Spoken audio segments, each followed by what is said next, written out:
Hello, my dear student. Dear student, I am your teacher of Hindi and I am belonging to Saraswati Vidyapit Senior Secondary School. Today is 10 of our Hindi book. So, we do work in our Hindi book. Let's see what is our work in today's class.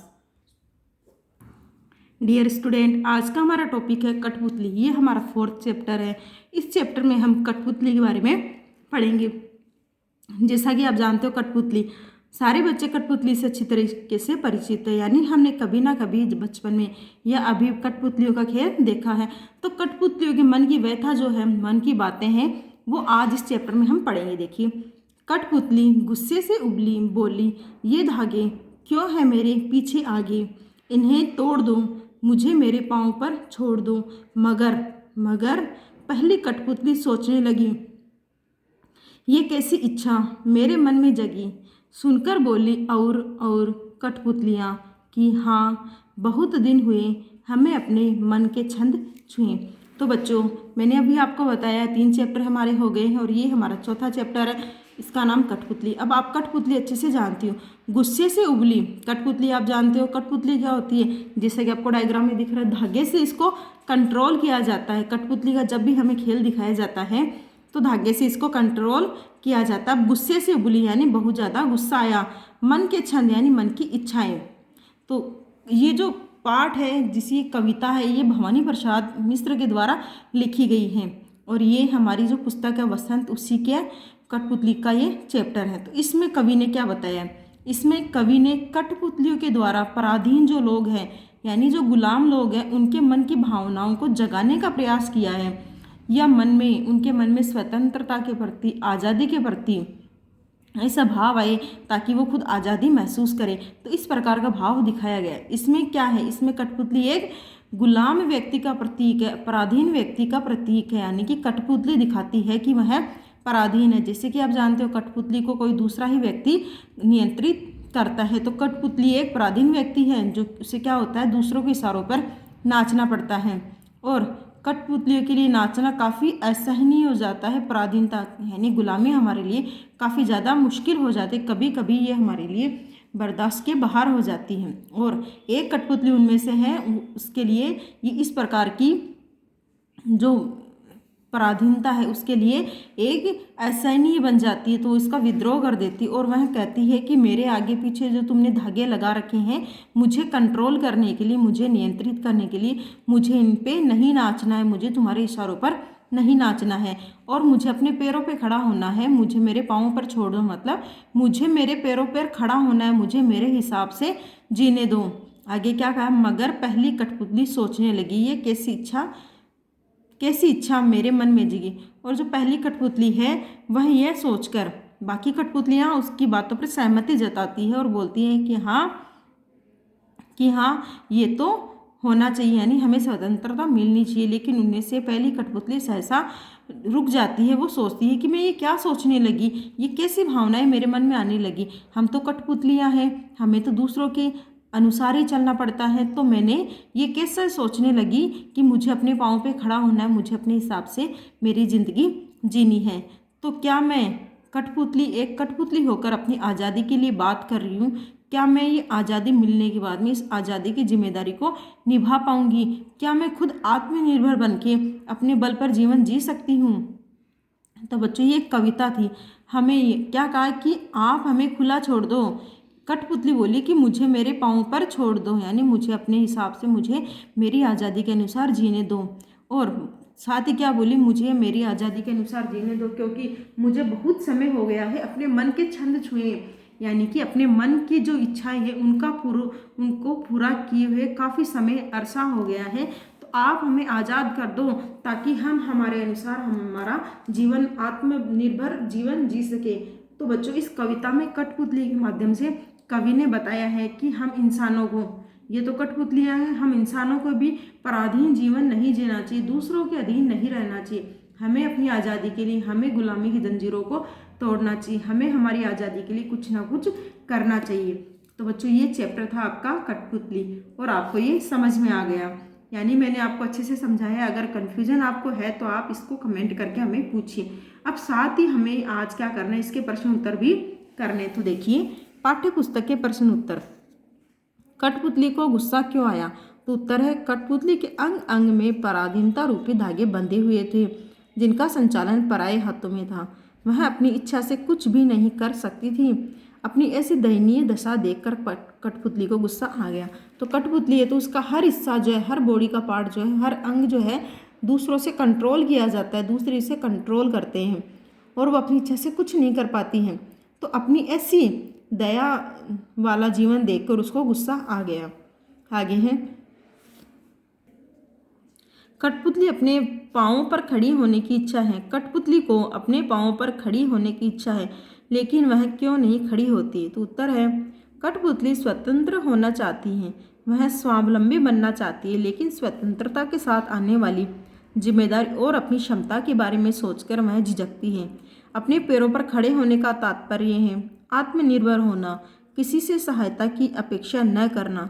कठपुतली बिना दूसरे की सहायता के हिलडुल भी नहीं सकती। अब कठपुतली जो है वो अपने पाँव पे खड़ा होना चाहती, स्वतंत्र होना चाहती, लेकिन वह फिर भी नहीं हो पाती, वह स्वतंत्र नहीं हो पाती। क्यों? तो देखिए उसका उत्तर है, कठपुतली अपने अनुसार अपना जीवन जीना चाहती है, लेकिन वह साथ ही सोचती है, यदि मैं इस प्रकार से अपना जीवन जीऊँगी तो जो स्वतंत्रता के साथ में जिम्मेदारी मिलती है स्वतंत्र रहने की, उसके साथ जो जिम्मेदारी मिलती है वह उनको सोच के थोड़ा झिझक जाती है। वह सोचती है कि अपने पैरों पे खड़ा होना यानी दूसरों से बिल्कुल भी सहायता ना लेना। अब कठपुतली को यदि स्वतंत्र होना है तो वह बिना किसी दूसरे की सहायता के उसको अपना काम करना होगा। जैसे कि आप जानते हो कठपुतलियाँ बिना किसी सहारे के हिलडुल भी नहीं सकती। तो ये सोचकर कठपुतली थोड़ी झिझक जाती है। तीसरा प्रश्न देखिए, पहली कठपुतली की बात दूसरी कठपुतली को क्यों अच्छी लगी? उत्तर है, पहली कठपुतली ने पराधीनता के बंधनों से मुक्त होकर अपने बल पर जीने की इच्छा व्यक्त की थी। दूसरी कठपुतलियां भी पराधीनता का कष्ट भोग रही थी, वे अपने मन की इच्छा के अनुसार जीवन नहीं बिता पा रही थी, इसलिए पहली कठपुतली की बात उन सबको अच्छी लगी। अब जब पहली कठपुतली ने ये कहा कि मुझे मेरे पाँव पे छोड़ दो, मेरे जो बंधन है वो तोड़ दो, ये बात दूसरी कठपुतली को क्यों अच्छी लगी?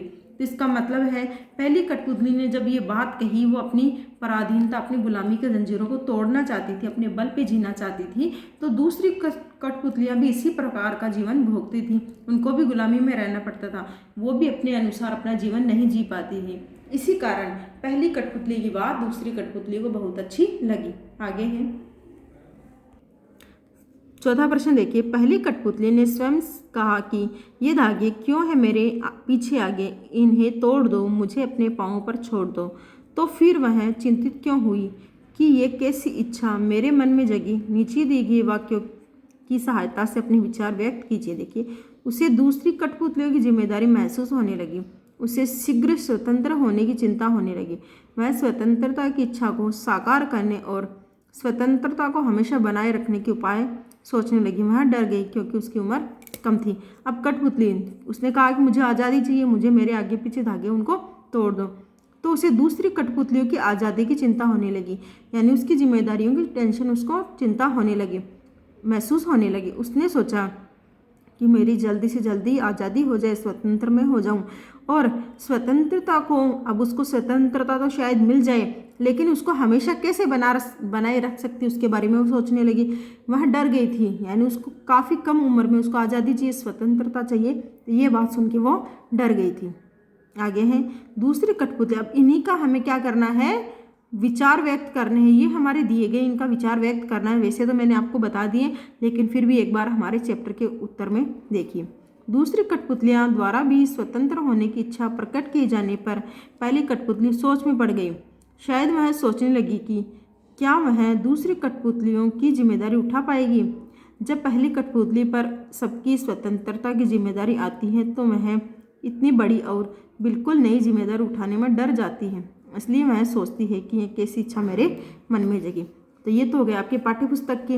अब है कविता से आगे। बहुत दिन हुए हमें अपने मन के छंद छुए, इस पंक्ति का अर्थ और क्या हो सकता है? दिए गए वाक्यों की सहायता से सोचिए और अर्थ लिखिए। अब देखिए, बहुत दिन हुए हमें अपने मन के छंद छुए, तो इसका और क्या अर्थ हो सकता है वो बताना है। बहुत दिन हो गए मन में कोई उमंग नहीं आई, बहुत दिन हो गए मन के भीतर कविता सी कोई बात नहीं उठी जिसमें छंद हो, लय हो।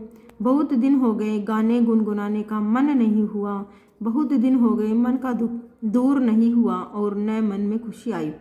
अब देखिए इसके अर्थ बताने। इस पंक्ति का अर्थ यह है कि हमें मनचाहे ढंग से जीने का अर्थात स्वतंत्र जीवन जीने का अवसर नहीं मिला। प्रश्न नंबर 2 देखिए, नीचे 2 स्वतंत्र आंदोलन के वर्ष दिए गए। इन आंदोलनों के दो स्वतंत्र सेनानियों के नाम लिखा। 1857 और 1942 में इन दोनों में स्वतंत्रता आंदोलन, इनके समय जो स्वतंत्रता के समय इस आंदोलन के समय जो सेनानी थे उनके नाम हमें लिखने। तो 1857 की क्रांति के नाम से हमें याद आते हैं झांसी की रानी लक्ष्मीबाई, तात्या टोपे, मंगल पांडे, बहुत सारे, लेकिन हमें सिर्फ 2 लिखने। तो हमारे हो गए झांसी की रानी लक्ष्मीबाई और तात्या टोपे। 1942 यह आंदोलन सविनय अवज्ञा आंदोलन किसके द्वारा? महात्मा गांधी के द्वारा। तो हमारे 2 ऑप्शन हो गए, महात्मा गांधी और जवाहरलाल नेहरू। तो ये क्या थे? 1942 का जो आंदोलन था उसके स्वतंत्रता सेनानी। अब आगे है अनुमान और कल्पना। स्वतंत्र होने की लड़ाई कठपुतलियां किससे लड़ी होगी और स्वतंत्र होने के बाद स्वावलंबी होने के लिए क्या क्या प्रयत्न किए होंगे? यदि उन्हें फिर से धागे में बांधकर नचाने के प्रयास हुए तब उन्होंने अपनी रक्षा किस तरह के उपायों से की होगी? उत्तर देखिए, काठ की कठपुतलियां द्वारा स्वतंत्रता के लिए संघर्ष किया जाना एक रोमांचक कल्पना हो सकती है। संभव है कि उन्होंने अपना एक संगठन बनाया हो और सत्याग्रह का सहारा लिया हो। सारी कठपुतलियों ने धागे के संकेत पर संचालित होने से इनकार कर दिया हो और नचाने वालों को उन्हें स्वतंत्र कर देना पड़ा हो। फिर से पराधीनता के बंधन में न पड़ जाए इस भय से कठपुतलियां भाग निकली और कहीं दूर अपनी बस्ती बसाई हो। यदि उन्हें फिर से धागे में बांधकर नचाने के प्रयास हुए तो उन्होंने विद्रोह कर दिया होगा, क्योंकि उनमें अब स्वावलंबन की भावना आ चुकी होगी। अब यहाँ पूछा गया यदि कठपुतलियां ने अपनी लड़ाई कैसे लड़ी होगी, उन्होंने स्वावलंबन के लिए क्या क्या प्रयत्न किए होंगे, यदि उन्हें वापस से धागे में बांधने की कोशिश की जाए तो उन्होंने किस प्रकार से अपनी रक्षा करी होगी। तो ये मैंने आपको बता दिया है। ये क्या था? अनुमान और कल्पना। अब है आपका भाषा ज्ञान। भाषा ज्ञान में देखिए, कई बार जब 2 शब्द आपस में जुड़ते हैं तो उनके मूल रूप में परिवर्तन हो जाता है। कठपुतली शब्द में भी इसी प्रकार का सामान्य परिवर्तन हुआ। जब काठ और पुतली 2 शब्द एक साथ हुए तो कठपुतली शब्द बन गया और इसमें बोलने में सरलता आ गई। इस प्रकार के कुछ शब्द बनाए, जैसे काठ से बना कठगुलाब, कठफोड़ा, हाथ से बना हुआ हथ, सोना, सोन, मिट्टी, मट। ये कुछ ऐसे शब्द होते हैं जिन जब 2 शब्दों को हम जोड़ते हैं तो उन दोनों शब्दों का वैसे तो अर्थ डिफरेंट होता है, अलग होता है, लेकिन यदि उनको एक साथ कर दिया जाए तो उनका अर्थ बिल्कुल ही अलग हो जाता है और उनको बोलने में सरलता आ जाती है। जैसे कि हमें दिया गया कठपुतली। कठपुतली में कठ क्या है? काठ, और पुतली है पुतली। इन दोनों को बनाने से क्या बन गया? कठपुतली। तो ऐसे शब्द हमें लिखने हैं, जैसे हथ फूल, हथकंडा, हथ गोला, सोन जूही, सोन मक्खी, सोन परी, मट मेला, मटका, मट मूर्त। अब आगे दूसरा प्रश्न देखिए, कविता की भाषा में लय या तालमेल बनाने के लिए प्रचलित शब्दों और वाक्यों में बदलाव होता है। जैसे आगे पीछे अधिक प्रचलित शब्दों की जोड़ी, लेकिन कविता में पीछे आगे का प्रयोग हुआ है। यहाँ आगे का बोली ये धागे से ध्वनि का तालमेल, इस प्रकार के शब्दों की जोड़ी आपस में परिवर्तित कीजिए। हमें बच्चों नॉर्मली क्या होता है? आगे पीछे होता है, लेकिन हमारे कविता में क्या था? पीछे आगे। तो शब्दों की जो तालमेल है उसको चेंज कर दिया गया है। तो हमें भी इसी प्रकार के कुछ शब्द दिए गए हैं, इनका तालमेल हमें चेंज करना है। जैसे दुबला पतला, इधर उधर, ऊपर नीचे, दाएं बाएं, गोरा काला, लाल पीला। तो क्या करना है? पतला दुबला, उधर इधर, नीचे ऊपर, बाएं दाएं, काला गोरा, पीला लाल। तो हमने इस प्रकार से किया है। अब इसके अलावा देखिए कुछ है, उल्टा सीधा, सीधा उल्टा, देर सवेर, सवेर देर, सर्दी गर्मी, गर्मी सर्दी। तो हमने क्या किया? इनका परिवर्तन किया है। तो आज आपका होमवर्क देखिए क्या रहेगा। आज आप करोगे भाषा ज्ञान के दोनों प्रश्न, जैसे फर्स्ट सेकंड, और उसके अलावा आपको कविता से आगे के सारे प्रश्न फर्स्ट सेकंड, ये 2 प्रश्न कविता के आगे से करने। अनुमान और कल्पना से आपको कुछ नहीं करना है। अब कविता से आपको करने प्रश्न नंबर 1, प्रश्न नंबर 2, प्रश्न नंबर 3 और प्रश्न नंबर 4। तो ये इतना वर्क आज आपको नोटबुक एज ए होमवर्क रहेगा। तो बच्चों आज जो हमने चैप्टर किया था काफ़ी छोटा था। ये कविता थी भवानी शंकर भवानी प्रसाद मिश्र के द्वारा लिखी गई ये कविता थी। कठपुतलियों के बारे में, पराधीन लोगों के बारे में ये कविता थी। उनमें स्वतंत्रता कैसे जगाई जा सकती है, इस बारे में हमारी कविता थी। तो मैंने आपको ये कविता अच्छे से समझाई है। आई होप आपको ये समझ में आई होगी। साथ ही हमने इसके क्वेश्चन आंसर भी कंप्लीट कर लिए। तो आज हमारा चौथा चैप्टर कठपुतली ये हो चुका है। आज हमने इस पूरे चैप्टर को अच्छे से कंप्लीट कर लिया। तो यहाँ हमारा चैप्टर हो गया है। तो आज आपको जो वर्क दिया गया आप नोटबुक में अच्छे से करोगे और लर्न भी करोगे। तो इतना ही आज आपको होमवर्क रहेगा। नई क्लास में हम नया चैप्टर, नया टॉपिक स्टार्ट करेंगे। आई होप आपको इतना सब समझ में आया होगा। फिर भी आपको कहीं कन्फ्यूजन है तो आप हमें कमेंट करके पूछिए। आपको वीडियो को शेयर और लाइक करना है। Thank you so much for watching this wonderful video. Have a nice day. Thank you again.